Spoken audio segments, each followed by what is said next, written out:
Bueno, bienvenidos a todos. Vamos a continuar con nuestro estudio de la epístola a los Gálatas y estamos en el capítulo 1. En el estudio pasado estuvimos estudiando, valga la redundancia, la introducción de esta epístola. Hay mucha teología que sacar de esa introducción y hoy vamos a estar analizando los versículos del 6 al 10. Gálatas capítulo 1, versículos del 6 al 10. Dice la Biblia: Estoy maravillado de que tan pronto os hayáis alejado del que os llamó por la gracia de Cristo para seguir un evangelio diferente. No que haya otro, sino que hay algunos que os perturban y quieren pervertir el evangelio de Cristo. Mas si aún nosotros o un ángel del cielo os anunciare otro evangelio diferente del que os hemos anunciado, sea anatema. Como antes hemos dicho, también ahora lo repito: si alguno os predica diferente evangelio del que habéis recibido, sea anatema. Pues, ¿busco ahora el favor de los hombres o el de Dios? ¿O trato de agradar a los hombres? Pues si todavía agradara a los hombres, no sería siervo de Cristo. La epístola a los Gálatas fue escrita para refutar también las enseñanzas de los judaizantes y de esa manera poder llamarles a que volvieran al evangelio puro. ¿A qué se refiere esto? Resulta que cuando el apóstol Pablo salió a fundar todas estas iglesias en el Asia Menor, dejó entrenadas algunas personas, pero estaba muy cerca todavía aquel tiempo en el cual se seguía la ley al pie de la letra. Todavía había un sentimiento de hacer un sincretismo entre el periodo de la gracia, entre la doctrina de Jesucristo y la doctrina de los fariseos. Entonces muchas personas que entraban a estas iglesias querían implementar siempre el cumplir algunos factores del libro de la ley o de los libros aquellos que se habían inventado después de la ley para aplicarlos. Estos libros habían sido inventados por los fariseos. ¿A qué me refiero? Era que ellos tomaban el Talmud o tomaban los primeros 5 libros de la Biblia, el Pentateuco. En base a eso se cumple la ley de los judíos, pero cuando habían algunos versículos o algunas porciones que no se entendían, los fariseos tomaban unas notas y empezaban a hacer libros de cumplimiento. En esos libros de cumplimiento ellos ponían la interpretación que ellos consideraban y de esa manera, en base a esos libros, era que juzgaban al pueblo. Por ejemplo, en el caso de observar el día de reposo o el Sabbat, en ese momento ellos ponían miles de reglas para cumplir esa normativa. Y decían, bueno, si yo camino determinados pasos, ya estoy violando esa regla. Si yo hago una transacción en una tienda porque quiero irme a comprar una Coca-Cola, ya ahí ya violé también la ley. Si yo quiero levantarme y regar las plantas porque la grama está seca, ya estuvo, también ya violé la ley. Y todo eso estaba escrito en esos libros. Es por eso que en esta porción vemos que los judaizantes estaban queriendo infiltrar las iglesias de aquella época, iglesias cristianas, queriendo poner este tipo de reglas y desorientar a las personas a seguir esas reglas en lugar de seguir la palabra de Dios. Las buenas nuevas son para todos, son para los judíos, son para los gentiles por igual. La salvación es por la gracia de Dios, por medio de la fe en Jesús y nada más. Fe en Cristo significa libertad verdadera. Entonces, cuando vemos que ellos querían decirle al pueblo que a través del cumplimiento de esas leyes y libros escritos por los hombres, eso sí, no la ley, no estoy hablando de la ley del Pentateuco, pues así es palabra de Dios, sino estos libros de aplicación de la ley, ellos estaban diciendo que a través del cumplimiento de esto, ellos podían llegar a la redención, que es totalmente contrario al Evangelio de Cristo. La controversia más apremiante de la iglesia primitiva fue sobre la relación de esos nuevos creyentes, particularmente aquellos que no eran judíos, con respecto a las leyes judías. Ahí, de una manera particular, se da este gran problema con los nuevos convertidos en las iglesias jóvenes que el apóstol Pablo había ido a inaugurar en toda la zona del Asia Menor. Pablo escribe para corregir este problema. Y muchas de las cosas que nosotros encontramos en la epístola a Gálatas o en la epístola a los tesalonicenses era con el hecho de poder corregir este problema. Más tarde, en el concilio de Jerusalén, un par de años más tarde de que es escrita esta epístola, los líderes de la iglesia resolvieron ese conflicto dejando claro que la salvación es a través de la fe, del arrepentimiento de los pecados, a través de recibir al Señor Jesucristo como Salvador. El escritor Pascal Mercier decía: la lealtad es una decisión, una resolución del alma. Y cuando nosotros somos leales a la palabra de Dios y estamos resueltos a hacerlo, es cuando verdaderamente empezamos a ver la obra de Dios en nuestra vida. Entonces, leemos una vez más este texto base que hemos utilizado para este estudio, el cual hemos titulado Cuidado con los que pervierten el Evangelio. Cuidado con los que pervierten el Evangelio. Una vez más leo y dice el apóstol Pablo: estoy maravillado de que tan pronto os hayáis alejado del que os llamó por la gracia de Cristo. Ahora vamos entendiendo el porqué de las palabras del apóstol. Estamos entendiendo por qué el apóstol está diciendo lo que dice. Estoy maravillado de que en un par de años ustedes hayan perdido totalmente el camino al evangelio verdadero y se hayan dejado judaizar. Porque todo eso nos está diciendo acá entre líneas: alejado del que os llamó por la gracia de Cristo. No es por obras, no es por cumplir la ley, para seguir un evangelio diferente. No que haya otro, dice él. No hay otro evangelio, solo hay uno: arrepentimiento y fe. Sino que hay algunos que os perturban y quieren pervertir el evangelio de Cristo. Mas si aún nosotros o un ángel del cielo os anunciare otro evangelio diferente del que os hemos anunciado, sea anatema. Quiere decir que puede ser que en algún momento dado algún ser humano falle, que pueda tergiversar la palabra, que pueda decir una herejía, que pueda mencionar algo que tenga una mala interpretación. Pero la palabra de Dios es sabia. Es por eso que siempre debemos comparar lo que decimos con la palabra. Sea anatema. Vamos a ir viendo qué es lo que quiere decir cada una de estas palabras. La palabra anatema es una maldición. Por eso dice: sea maldito todo aquel que pueda siquiera pensar en contaminar el evangelio de Cristo. Pues ¿busco ahora el favor de los hombres o de Dios?, dice el versículo 10. ¿O trato de agradar a los hombres? Pues si todavía agradara a los hombres, no sería siervo de Cristo. En el original griego, la palabra pervertir, que es quizá la palabra donde vamos a enfocarnos un poco más, aunque estamos tratando de analizar todos estos versículos, la palabra pervertir viene de un vocablo griego, metastrefo, se pronuncia esa palabra, y quiere decir cambiar, convertir una cosa en otra cosa. Esa es la traducción literal. La imagen verbal del griego de que quieren pervertir algo, quieren hacer girar algo o quieren cambiar completamente el rol de algo, es a donde nos está enfocando la palabra de Dios. Por eso, cuidado con los que pervierten el evangelio. Vamos a analizar primeramente entonces la situación de la iglesia en Galacia. Las iglesias del sur de Galacia fueron fundadas por el apóstol Pablo en su primer viaje misionero, incluyendo las iglesias en Iconio, en Listra, en Derbe, que estaban ubicadas en toda esa zona. La fecha, pues más o menos fue allá por el año 49 después de Cristo. Y el concilio de Jerusalén, del cual les hablé hace unos minutos, se dio en el año 50 después de Cristo, es decir, un año después de que el apóstol Pablo había escrito esta carta para poder reprender a todos aquellos que estaban escuchando evangelios diferentes. Ahora, vamos a ver la exhortación de Pablo a los Gálatas. Recuerdan que él dijo que estaba maravillado de que tan rápido se habían dejado contaminar con ese evangelio pervertido que habían escuchado. Se habían alejado voluntariamente del evangelio y de la sana doctrina. Ahora, ¿cuál es la idea original del griego maravillado? ¿A qué se refiere cuando dijo estoy maravillado? Quiere decir estar asombrado, admirado o sorprendido de las cosas que se están dando en la iglesia. ¿Qué pasaría si el apóstol Pablo estuviera hoy día visitando nuestras iglesias?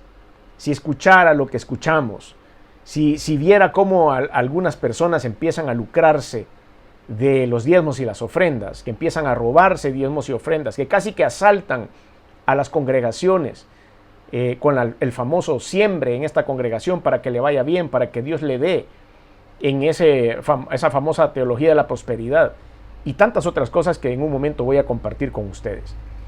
Entonces dice maravillado de que se hayan alejado. La palabra alejado en el original griego, metatitemai se pronuncia, es cambiar de un estado a otro, dejar de ser leal o abandonar y cambiar nuestra manera de ser, transferirnos.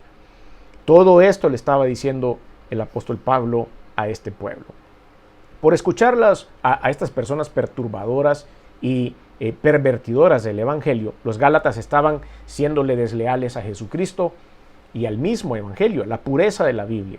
Y al hacer eso estaban abandonando voluntariamente la fe en Jesucristo. Esto es, que algunos de ellos empezaron o llegaron a apostatar de la fe y fueron apartados del reino de Dios. ¿Qué es lo que nosotros podemos ver? Y tengo un ejemplo para ustedes actual. Eso está sucediendo ahora en algunas iglesias. Hay algo que se llama el hipercalvinismo.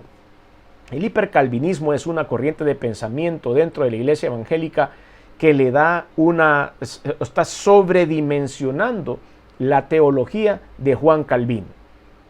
Juan Calvino, otro teólogo arminio y otro teólogo zwinglio, y todos ellos desarrollaron algunas corrientes de pensamiento que muchas posiciones en la iglesia han sido adoptadas por ellos. El calvinismo, por ejemplo, es el que menciona salvo siempre salvo. El calvinismo es el que dice de que una vez nosotros hemos aceptado al Señor Jesús como Salvador, nunca más vamos a perder la salvación. Pero el hipercalvinismo lo que está enseñando hoy día es que no es necesario hacer nada. Están hablando acerca de la predestinación, que es un concepto bíblico, pero dicen, como yo fui predestinado, fui hecho para ser salvo, no necesito hacer absolutamente nada por la gracia de Dios. Solo estoy esperando que venga la muerte o que venga el arrebatamiento de la iglesia. Ya soy salvo, fui predestinado, y empiezan a tergiversar esto de una manera tan increíble que hay una porción en la Escritura en Hechos capítulo 1 versículo 8 que dice y recibiréis poder cuando haya venido sobre vosotros el Espíritu Santo y me seréis testigo en Jerusalén, en Judea, en Samaria y hasta lo último de la tierra. Un ejemplo de esto, ellos dicen que eso fue solo para esa etapa de la iglesia, que hoy mismo el Espíritu de Dios no tiene nada y que nosotros no tenemos ninguna responsabilidad de predicar el Evangelio. Y es por eso que no están a favor de las misiones, no están a favor del evangelismo, no quieren enseñarle a nadie el discipulado para que otras personas puedan discipular a alguien más, porque sencillamente, dicen ellos, fuimos llamados, fuimos predestinados y ya soy salvo, no tengo nada más que hacer. Y como Dios predestinó y salvó a las personas sin la necesidad de rendirse a Dios a través de la fe, todos los que son salvos ya son salvos y todos los que son perdidos ya son perdidos. Esa es la posición teológica.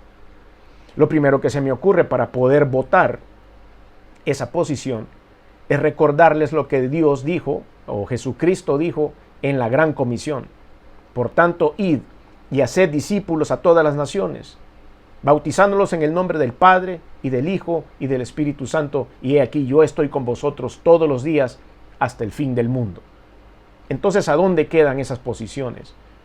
Cuando nosotros podemos hacer un acercamiento bíblico a este tipo de doctrinas, nos damos cuenta que son doctrinas pervertidas. Así como el apóstol Pablo le predicaba a los gálatas en aquel tiempo para que tuvieran cuidado con los judaizantes, así nosotros también hoy debemos predicar la pureza de la palabra de Dios, analizar lo que dice la Biblia para poder estar alertas, para que tengamos cuidado de los que pervierten el evangelio hoy día también. La razón del alejamiento de este pueblo era para seguir un evangelio diferente. Esto es un falso evangelio. Estaban en un estado de adulterio espiritual. Pablo les dice claramente cómo llegaron a este estado de decadencia. Y dice, escucharon a los perturbadores y a los pervertidores. Cuando nosotros abrimos nuestros oídos a este tipo de doctrinas que nos parecen novedosas, sin estar fundamentadas en la palabra de Dios y en la doctrina bíblica, estamos permitiendo que esta perversión entre a nuestra alma, a nuestro corazón. Es por eso que todo debe estar compaginado en la Biblia. Cuando yo escuché esa posición teológica acerca de Hechos 1:8, lo primero que se me vino instantáneamente a la cabeza fue la Gran Comisión. En el evangelio en cualquiera de los evangelios, en los 4 evangelios aparece la Gran Comisión. Entonces, ¿cómo puede explicar que están desvirtuando un versículo en el libro de los Hechos y automáticamente desvirtúa el otro? Pues le cuento algo. Cuando una mala doctrina, una doctrina perversa o una doctrina perturbada entra a la iglesia y trastoca una posición teológica doctrinal, automáticamente empieza a trastocar todo lo demás, porque la Biblia está perfectamente hilada, está completa ella, una con otra, versículo con versículo, libro con libro, toda está alineada, y si usted desalinea uno, desalinea como un dominó todo lo demás, y le va a tener mucho problema en poder explicar todo lo que se desalineó al final, después de haber usted trastocado una doctrina. Y eso es lo que ha pasado es un ejemplo nada más de lo que el hipercalvinismo piensa con respecto a esta porción de la Escritura. Es por eso que se empieza a pervertir el evangelio. Otro error que ellos cometieron es permitirles inherencia a los que quieren pervertir el evangelio de Cristo. Es decir, los pusieron en puestos de privilegio, los dejaron hablar, los pusieron delante de todo el pueblo. ¿Por qué? Porque el pueblo tiene comezón de oír. Todos queremos oír el mensaje de la palabra de Dios. Todos queremos escuchar algo que nos cambie la vida. Y en esa comezón de oír podemos abrazar doctrinas equivocadas que no están fundamentadas en la palabra de Dios. Así es como el creyente se pone en riesgo de apostatar sin darse cuenta. Primera epístola del apóstol Pablo a Timoteo, capítulo 4, versículos del 1 al 2, dice la Biblia: pero el Espíritu dice claramente que en los postreros tiempos algunos apostatarán de la fe, escuchando a espíritus engañadores y a doctrinas de demonios, por la hipocresía de mentirosos que, teniendo cauterizada la conciencia, y ahí sigue haciendo una descripción de ellas, tienen cauterizada la conciencia. Algunos de ellos lo hacen por ignorancia, algunos lo hacen por mala fe, algunos lo hacen para confundir al pueblo, otros para sacar réditos económicos. Cualquiera que sea el móvil por el cual estas personas están prostituyendo el evangelio, serán castigados de parte de Dios, estoy seguro. Van a ser evidenciados y van a ser apartados. Llegamos a nuestro primer tiempo de participación. ¿Qué opinamos de la situación que estaba ocurriendo en la iglesia de Galacia? ¿Qué percepción tiene usted de lo que estaba ocurriendo ahí? Por tal motivo, el Señor instruye al apóstol Pablo a escribir esta carta. Segunda interrogante: ¿qué hubiera hecho usted en lugar del apóstol Pablo? ¿Se hubiera quedado callado? ¿Hubiera dicho lo mismo? ¿Hubiera ido a regañar a la iglesia? ¿Qué hubiera hecho usted? Y número 3, vemos algunas similitudes entre los Gálatas y la iglesia cristiana de hoy. ¿Cuáles serían esas similitudes que usted puede detectar? Algunas de ellas ya las conversamos. En la segunda parte de este estudio vamos a ver cómo podemos cuidarnos de estos pervertidores del evangelio. Versículos del 8 al 10 del texto base que estamos analizando en Gálatas capítulo 1 dice: mas si aún nosotros o un ángel del cielo os anunciare otro evangelio diferente del que os hemos anunciado, sea anatema. Ahora vamos a tomar este espacio para poder explicar esto del anatema.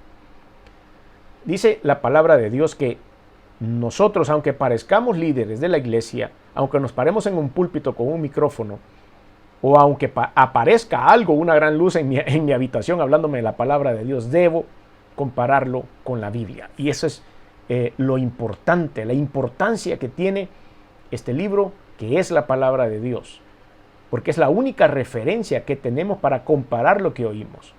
Es por eso y es necesario que todos nosotros estemos atentos a las doctrinas, a lo que decimos, a las personas que estamos acá encargados de poder trasladar un mensaje, de que bíblicamente tenga un respaldo. El anatema, tenemos una historia bíblica en el libro de Josué, en cuanto a que uno de sus soldados fue a hacer una invasión a un pueblo y el Señor les había dicho que no tomaran nada del botín. Y este soldado llegó, hizo la invasión y sin que se diera cuenta nadie, tomó unas piezas de oro, unas piezas de plata y algunas cosas de valor y se las robó. Las fue a enterrar dentro de su tienda y nadie se había dado cuenta y él había cometido el pecado delante de Dios porque Dios había dicho que no se hiciera. ¿Qué fue lo que pasó? La siguiente batalla fue una catástrofe para el pueblo de Israel. Perdieron mucha gente y quedaron avergonzados delante de un ejército muy pequeño de otra ciudad que ellos estaban invadiendo. El Señor habló con Josué y le dijo: hay anatema, es decir, hay algo maldito dentro de tu ejército. Y no solo eso, sino que el Señor le dijo las líneas, le dio las generales, le dio hasta el número de Dui del soldado que se había robado esas cosas. Por lo tanto, Josué lo mandó a llamar y le dijo: ¿qué has hecho? Solo se lo preguntó directamente. No anduvo preguntándole a los vecinos a dónde estaba. Fue inspirado por Dios y lo sentó y le dijo: ¿qué has hecho? Y este hombre, cuando se vio acorralado, le dijo: tengo el anatema, tengo la maldición y está enterrado dentro de mi tienda. Y así fue. Fueron a desenterrarlo y ahí se dieron cuenta que estaba todo lo que él se había robado en contra de la voluntad de Dios. Entonces, como a nosotros a veces nos sucede también, que cuando guardamos una mala doctrina, que cuando abrazamos algo que solo por conveniencia económica estamos nosotros utilizando y estamos alejándonos del verdadero evangelio de Dios, estamos llevando la maldición al centro de nuestro hogar.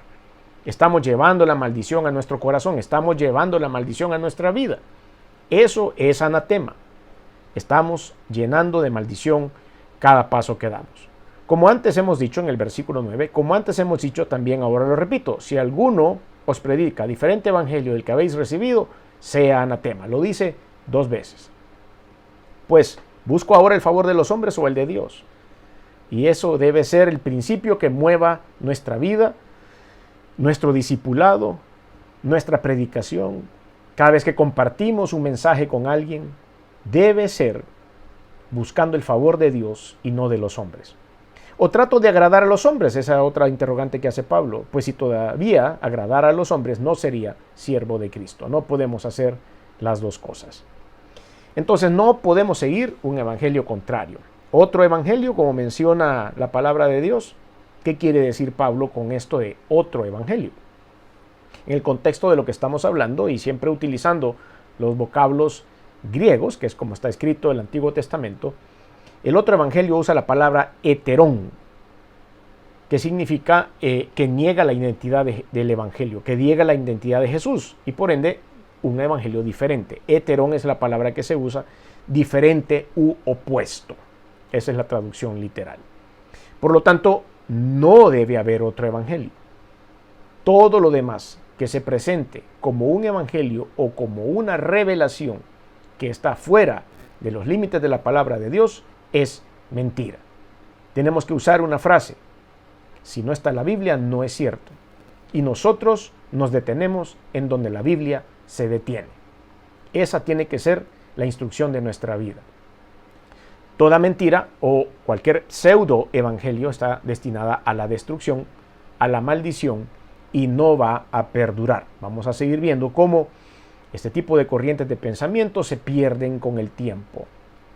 Recuerden en aquella ocasión cuando estaban reunidos algunos de los fariseos y estaban queriendo meter a la cárcel a todos los apóstoles y a los seguidores de Jesús. Y uno de ellos, de los que estaban ahí, les dijo a todos: bueno, hubo un movimiento de una persona que trató de hacer sedición y trató de ser rebelde y ese movimiento terminó. Hubo otro movimiento dentro de la ciudad de otra persona que se levantó también para una rebeldía y ese también terminó. Pero si esto, hablando con respecto al movimiento cristiano en aquella época, si esto es de Dios, tengamos cuidado.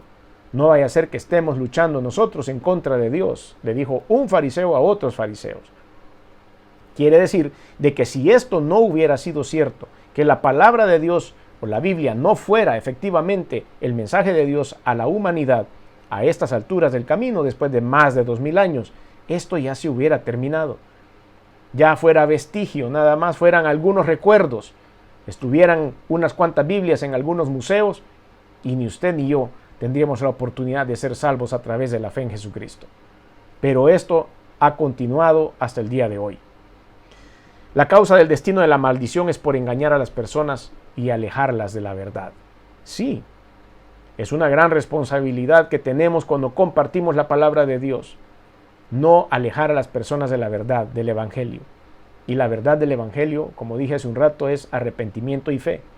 La oportunidad de ser salvos cuando entregamos nuestra vida a nuestro Señor. Por eso tenemos que ser cuidadosos en no llevar a condenación a las personas.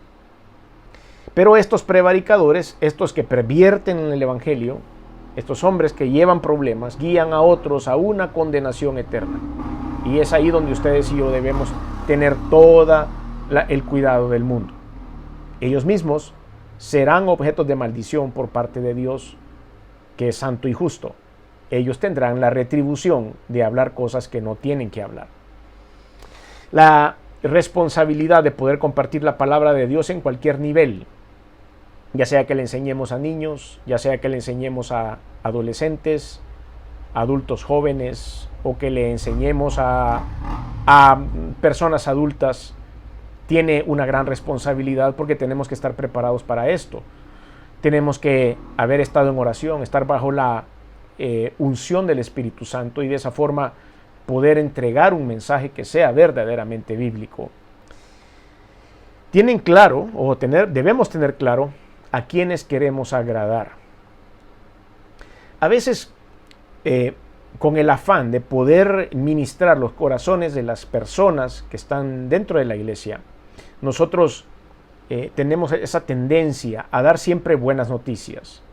Siempre quisiéramos tener una buena noticia. Cada vez que subimos al púlpito quisiéramos que las personas fueran sanas, quisiéramos que las personas fueran libres de todos sus problemas, porque eso es lo que el corazón de nosotros hacia el pueblo es lo que debería de ser. Tenemos esa misericordia de parte de Dios. Pero no siempre vamos a predicar un mensaje que sea del agrado de los oyentes. Vamos a tener en algunos momentos que predicar un mensaje de exhortación. Y exhortación es la palabra bonita para un regaño. A veces vamos a tener que exhortar, regañar, instruir a la iglesia cuando está haciendo algo que no es correcto. Y no necesariamente va a ser del agrado de todos ese mensaje. Vamos a hacer un mensaje de advertencia también en algún momento dado, cuando la iglesia está cambiando el rumbo, cuando la iglesia está entrando en un letargo, cuando la iglesia dejó de orar, cuando la iglesia dejó de leer la palabra de Dios. Vamos a tener que llamar la atención de la iglesia. Y a veces esos mensajes no son populares. A veces esos mensajes no son del agrado de la gente. Y la gente sale y dice, bueno, no recibí nada de parte de Dios más que un regaño. Pero eso es lo que Dios quiso entregar, porque no buscamos agradar a los seres humanos, sino entregar el mensaje de Dios. Por eso la palabra dice en el versículo 10, Gálatas capítulo 1, versículo 10, pues busco ahora el favor de los hombres o el de Dios. Tenemos que quedar bien con Dios.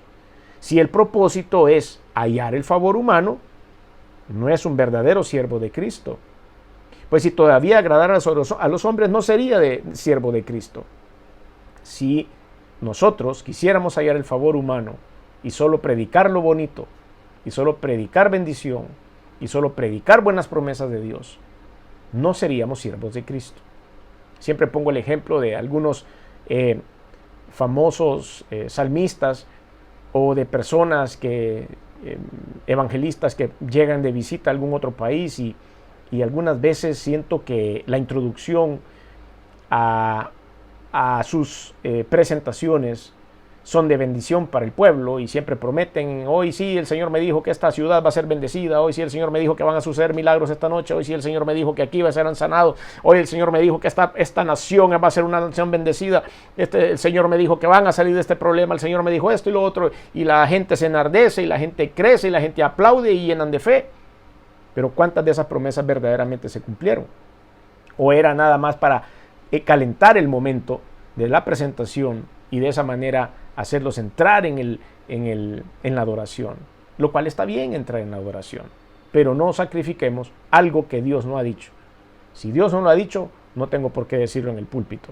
No es un verdadero siervo de Cristo, pues está sirviendo a los propósitos de su propia carne. Solo está sirviendo, digamos, a su ego personal para agrandar su imagen, buscando agradar a los demás. Aquí es donde el creyente compromete los principios de la palabra de Dios y empieza a serle desleal a Dios por poner oídos a algo que Dios no ha dicho. Ahora, si el propósito es hallar el favor de Dios, entonces la predicación se mantendrá fiel a Cristo. La persona que esté predicando será un siervo de Cristo. Buscará agradar al Señor en todo lo que dice, de palabra, de hecho, de manera de pensar. No comprometerá los principios infalibles de la palabra de Dios por nada ni por nadie. La opinión que le importa únicamente es la palabra de Dios. Y este es el ejemplo que nos da el apóstol Pablo en el estudio de estos primeros versículos. Por eso tenemos que tener cuidado con los que pervierten el evangelio. Prefiero llegar a un lugar y abrir un evento sin empezar a prometer algunas cosas que Dios no ha dicho. Que va a haber bendición, que va a caer bendición, que van a haber sanidades, que hayan sanidades, que hayan bendiciones. Pero tenemos que estar seguros que es el que lo hace es Dios. Y no queremos que sea un éxito para el crecimiento del nombre del predicador. Llegamos a otro tiempo de participación. La primera interrogante que tenemos: ¿a quién has estado tú buscando agradar? ¿Por qué crees que es esto? ¿Por qué crees que la iglesia hace esto?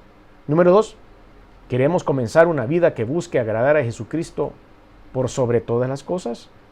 Que esta es la recomendación de este versículo.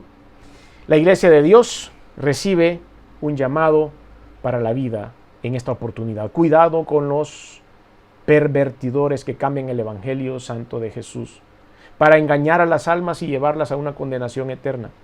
Es tiempo de velar, es tiempo de cuidar la fe, es tiempo de servir a Cristo, buscándole a Él únicamente. ¿Lo vamos a hacer como iglesia? Como siempre, la decisión es nuestra. Debemos tener precaución. Y para cerrar, leo una vez más esta porción que estamos estudiando. Estoy maravillado de que tan pronto os hayáis alejado del que os llamó por la gracia de Cristo. Voy a ir haciendo énfasis en algunas palabras importantes de esta porción de la Escritura. Tan pronto os hayáis alejado del que os llamó la gracia de Cristo, para seguir un evangelio diferente.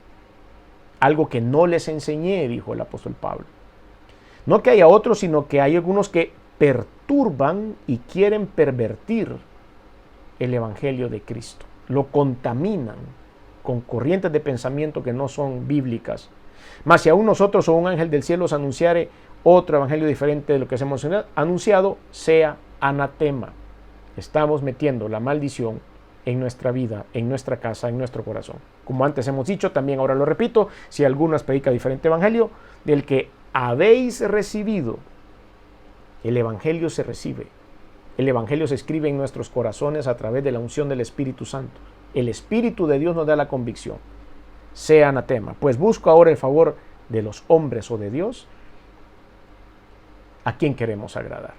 Y es, por supuesto, al Señor nuestro Dios, con el que tenemos que quedar bien.